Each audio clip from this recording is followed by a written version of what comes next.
Hey everyone, welcome to UNIQUEWAYS with Thomas Girard, a more than audio podcast. We've got a really awesome guest today. He's an information designer, a typographer, and an academic, and he's currently head of Department of Communication Design and director of the Center of Communication Design at Hong Kong Design Institute here in Vancouver in the podcast recording studio. Joining us from Hong Kong, Keith Town. Welcome, Keith. Thank you. Hi everyone. I'm actually in Vancouver, right? The last time we did this was, I think 8 months ago.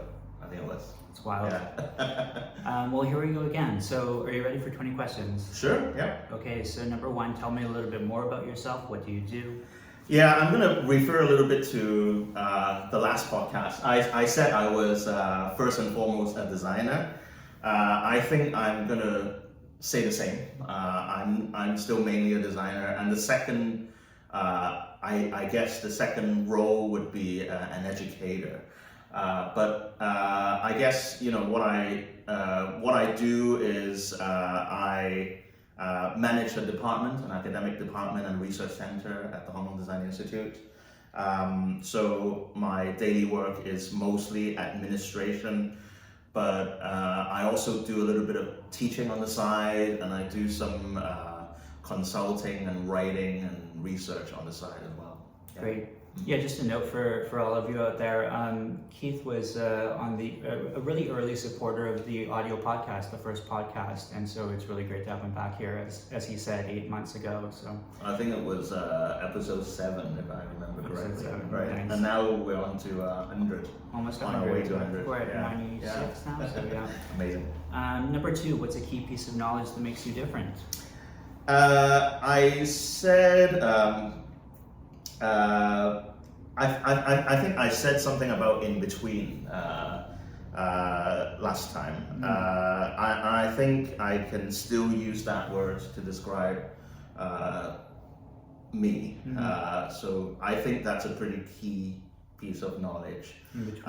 Yeah, but another piece of knowledge, I guess, can you say it's knowledge, is about connections, I think, in terms of how things are connected. I feel that I do have this, you can say, ability or vision of being able to connect pieces of knowledge, connect things and people and thoughts and ideas together to do what I do. Yeah. Great. Yeah. Yeah, just to repeat for you guys, we're really lucky to have Keith here in the studio today. He's actually here in town in Vancouver for the TED conferences, which are just wrapping up right now. We were chatting about it beforehand, the pressure of it and TEDx versus TED. So yeah, great. I just came straight from the farewell picnic from TED to here. Nice. Number three is why this, of all things, why do you do what you do? Very simple, because I love what I do, but that's also not entirely true. Not in the sense that I don't love what I do love what I do, but things that I'm doing now, I actually didn't think I would love doing. And once I started doing it, I started to love it. So I think that's the motivator. But I think part of what part of my character, you can say, is to be able to kind of be open-minded about things that I didn't think I would be interested in. So I can take any project or task that's thrown at me and kind of use a more positive kind of attitude to face it or to handle it. So love.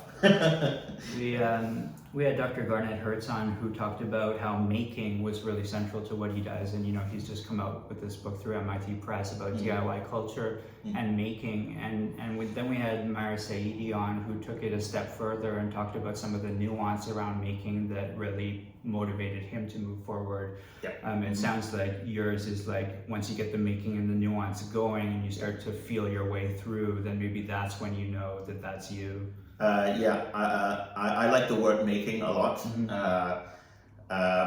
to get your hands dirty, to get into it. Let the process kind of drive you forward. I feel that's a very important aspect of how I work. Yeah. Great. Okay, number 4. What does your future look like?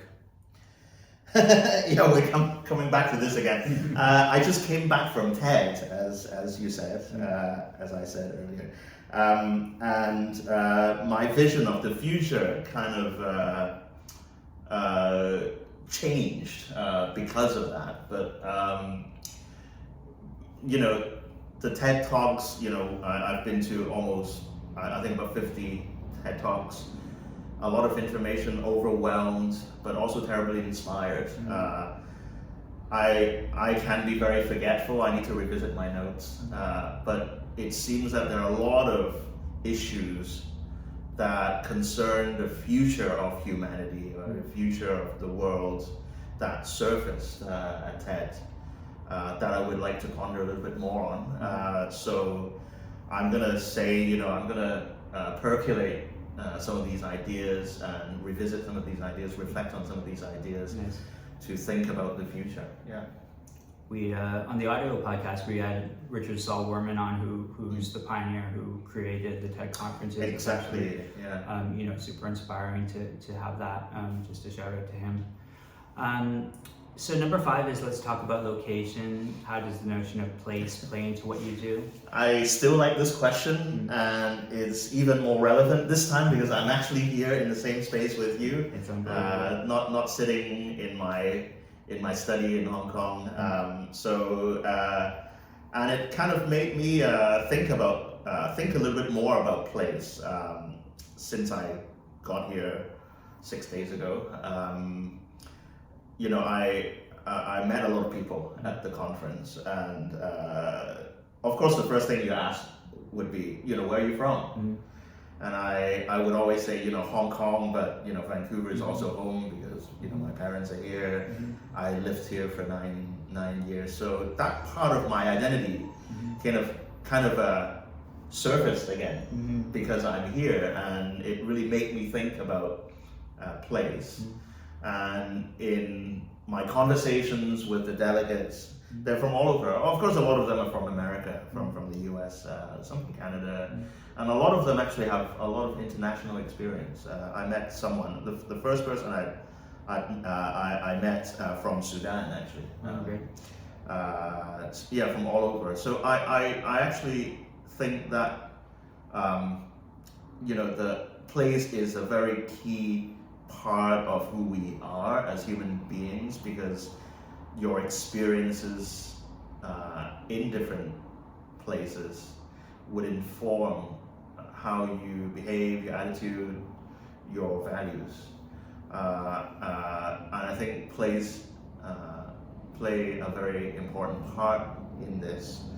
I don't want to get into politics, but you know, there were some mentions of the China-US relations, I guess. I won't go into that, but just because you're at a different place kind of would put you in a different kind of mode of thinking about these things, I think.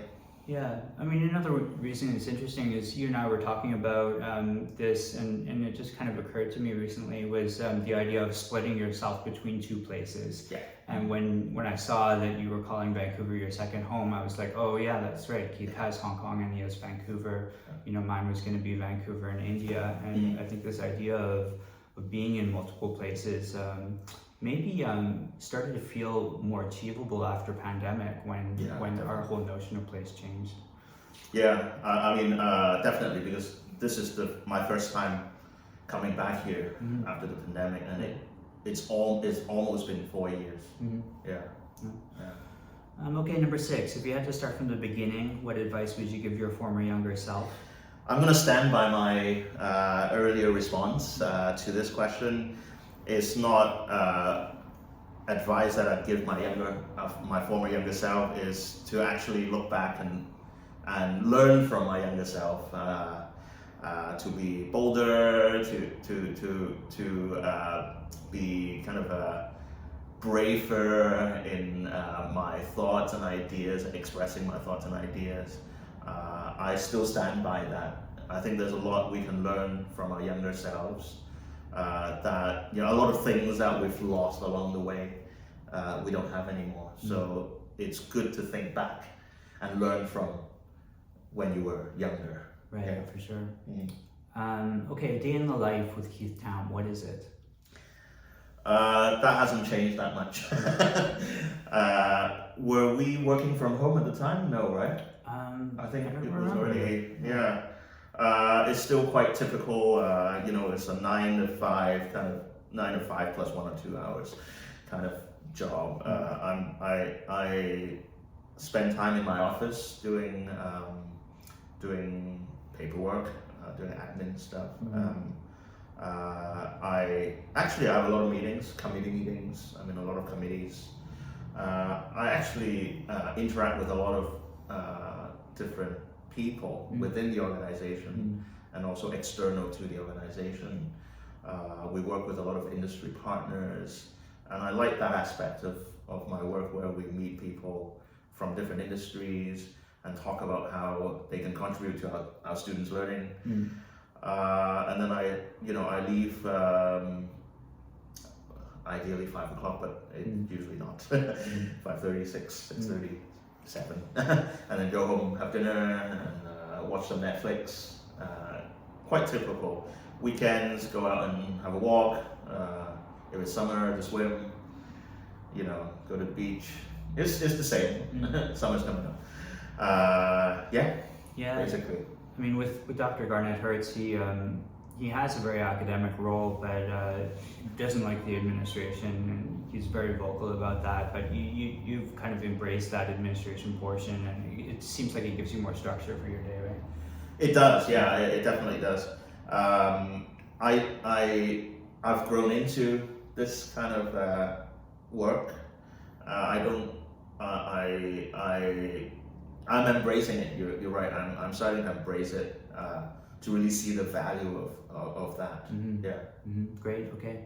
Lifelong learning is a popular topic. How do you stay up to date? Read. It's hard to keep up. It's hard to keep up. I still subscribe to Harvard Business Review, and I still think it's one of the most valuable resource because it talks about leadership, management, the business environment. Ultimately, all of these things affect design, what we do as designers. We need to be informed about trends that are happening in technology, economies, and the humanities. All of these things are important, and it's important to go beyond design to be able to become a better designer, I think, or a better anything really. Well, especially as I'm in an admin role, I think that's the broad view or the big picture is important, and I think TED has been good in that aspect. It's different from say a typography conference, because you meet people who do very different things, Right. and the conversations become a lot richer because you're learning a lot. I've had some really good conversations in the past week outside of the talks, but also in the talks. It's all about expanding horizons and expanding vision, which I increasingly think is important for us.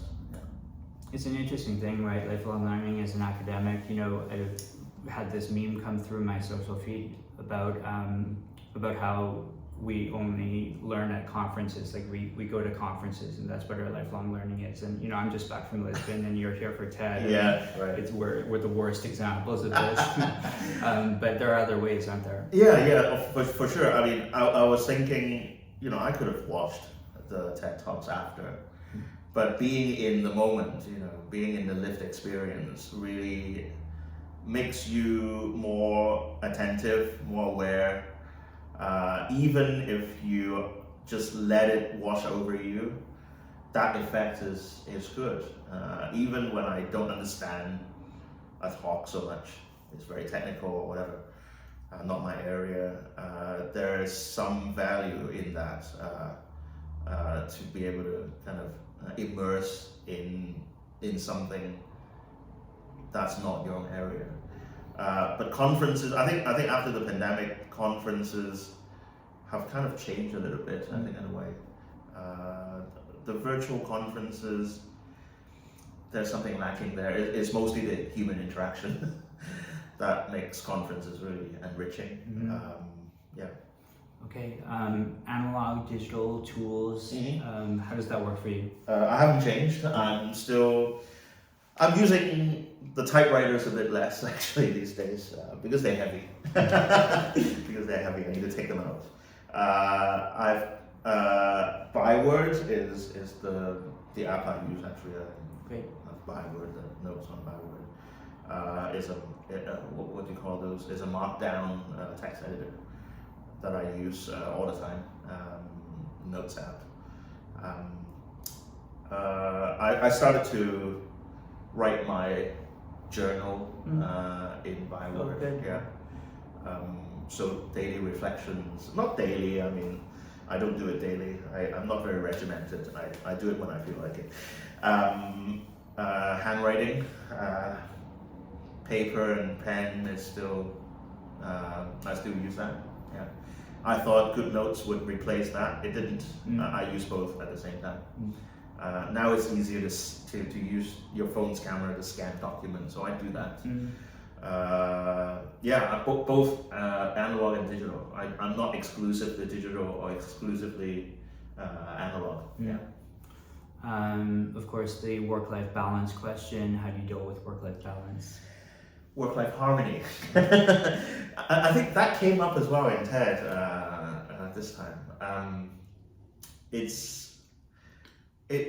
I don't know. I mean, setting boundaries, that's good, but if what you do is your passion, then you shouldn't really separate the two because you're actually enjoying it. But how I draw the boundary is I don't do the paperwork stuff if I can help it. All the administrative stuff, I try not to do that in the evenings and definitely not the weekends, unless it's really pressing and urgent. I do try to do other things that are, not work related. So it's kind of like work that's enriching to your soul, like reading a book, even if it's about your profession, what you do. That's not really work, is it? That's life, right? So so sometimes it's very blurry, but I draw the line pretty hard when it's the admin stuff. Yeah. Okay, great. So if you weren't doing what you do now, what would you be doing?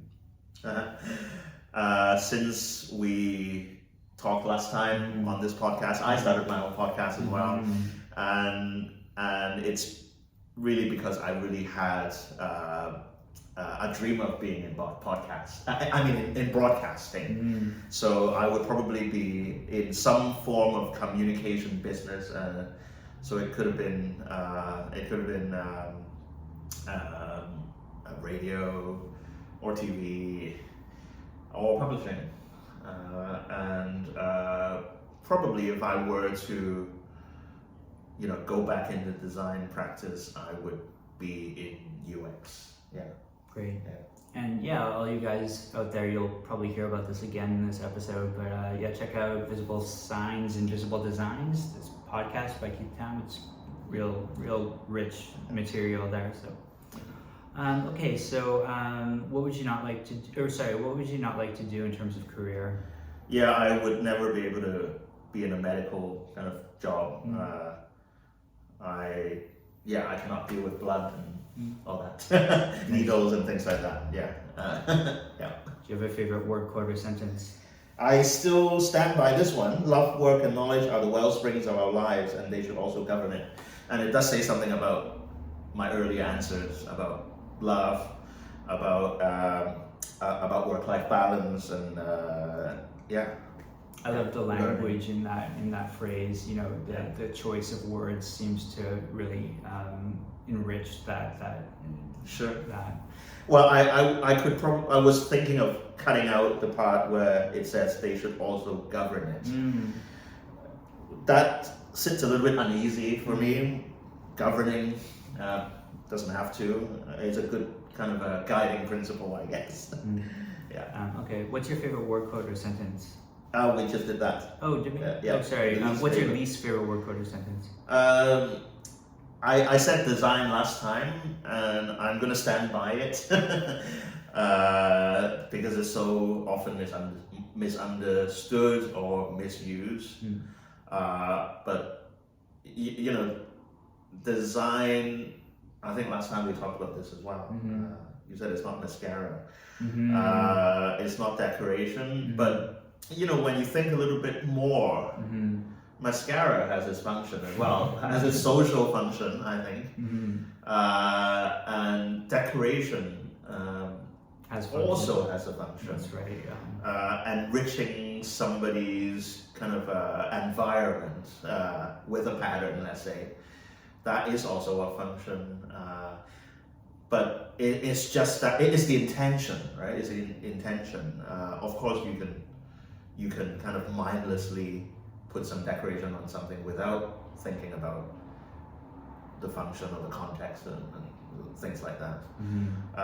So when I say, you know, I don't like the word design, it's because people kind of use it to mean decoration instead of actual design.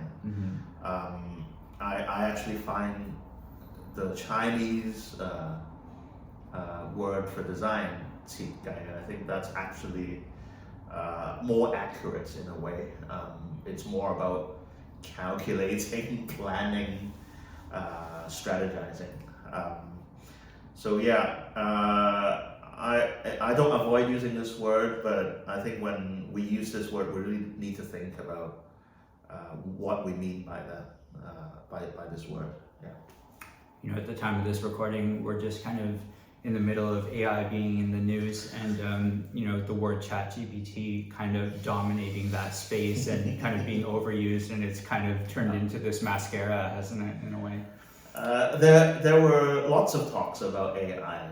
We were overwhelmed with the AI discussions, basically. You know, AI is going to kill us all, you know, or you know, some of the, I'll share those thoughts some of the time, but it might turn into the word design, you know, misunderstood, misused, you never know. So if you had to pick one word to describe yourself, what word would you choose? I still say in between and praxis, actually 2 words, sorry, Nice. I'm a little bit greedy, 2 words. Yeah, so praxis is Praxis, is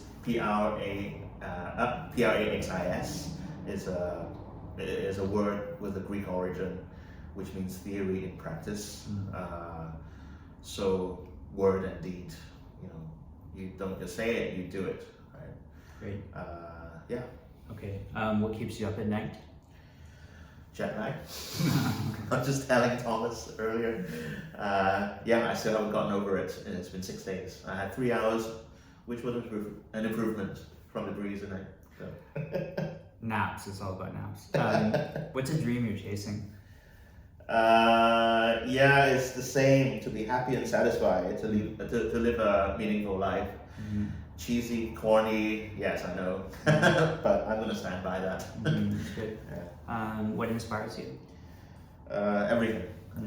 Also an easy or lazy answer, but you know, just looking at the cityscape, you know, the trees, the things around us. Anything can be inspiring if you let them to inspire you. Yeah. Last 2, any advice you'd like to share? Yeah. It's a quote as well. It's "Work is love made visible," from Khalil Gibran, the Prophet. Yeah.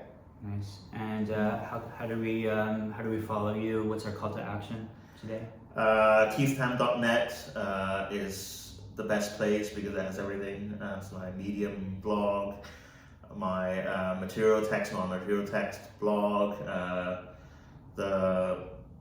it's kind of hard to say, visible signs and invisible designs, podcast, I guess, just go to keithtam.net and you'll find everything. Great. Well, thanks so much. I mean, super exciting to have you here from Hong Kong. You know, just by coincidence to have you be able to bring you in the studio today has been really magical. Well, thanks very much for inviting me. Yeah, my pleasure. It's nice to see you in person. Thank you. Thanks. See you.